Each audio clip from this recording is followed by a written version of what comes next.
My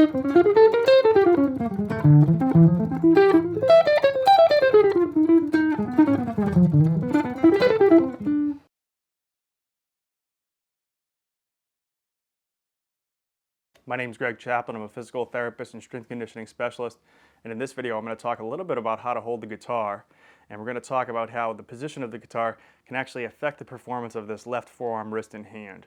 So without further ado, let's get right into it. So I've been playing guitar since about the age of 7, and when I first started playing, like many of us, I would put the guitar over on this right leg because that's what I saw people doing and I thought it looked cool, and my guitar teacher at the time didn't have any opposition to that, so that's what I went with. And even to this day, if I'm gonna sit around and play, you'll probably see me go to this if I'm not thinking about it. But over time, I've had to train myself to bring the guitar from this right leg over towards this left leg for a couple of reasons, and we're going to get into those right now in the video, but we're going to try to emphasize what the effect of this position is on this left forearm, wrist, and hand. When we're putting the left hand down on the guitar, we're hopefully going to keep these fingers parallel to the frets. That's going to make it easy for us to articulate this left hand. However, in order to do that with the guitar on this right side, what we actually have to do with the forearm is we got to twist this hand all the way out into what we would consider to be end range supination. So supination is just this motion where we're kind of going palm up like this, and end range means that we go to the furthest point that's available to us in that range of motion. So this is somewhere in the middle of supination and pronation, and this position here is totally at the end of supination. So whenever we're holding a muscle or a group of muscles at the end range, we're going to increase our tension and we're going to decrease things like blood flow. So this can lead to overuse injuries, tendinopathy, those kind of things down the line. So we definitely want to avoid that because that's going to reduce our longevity in playing. So just by making this simple switch and bringing this guitar over to the left leg and achieving this more 45-degree angle with the guitar, what happens is the frets go to 45 degrees.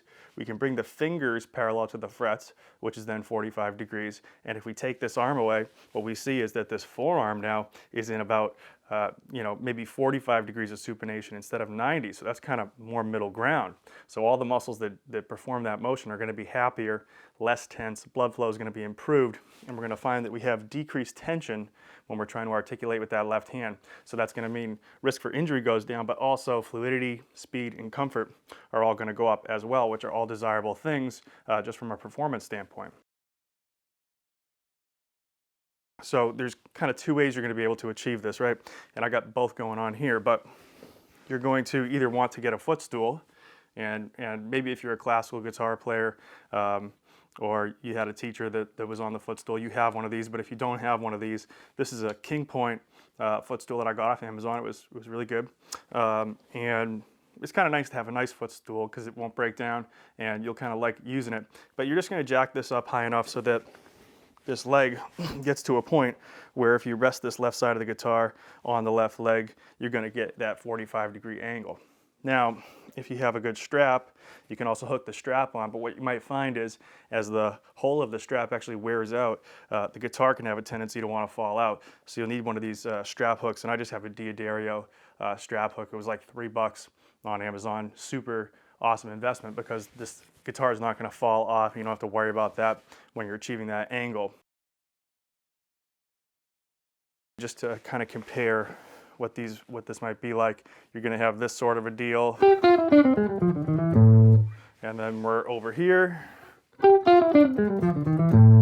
and so not much difference in sound, but just as the person playing, I can tell you there's more ease, fluidity, and if we had to go faster, I'd have more available speed here because I'm not running out of room in regards to the amount of tension that I'm creating in that forearm. So thanks a lot for watching the video. Let me know in the comments if you're a right or a left leg kind of guy, and if you have any questions about this video, we'll make sure to follow up in a future video and answer them as best as we can. So thanks a lot for watching, and hopefully we'll see you in the next video. Peace.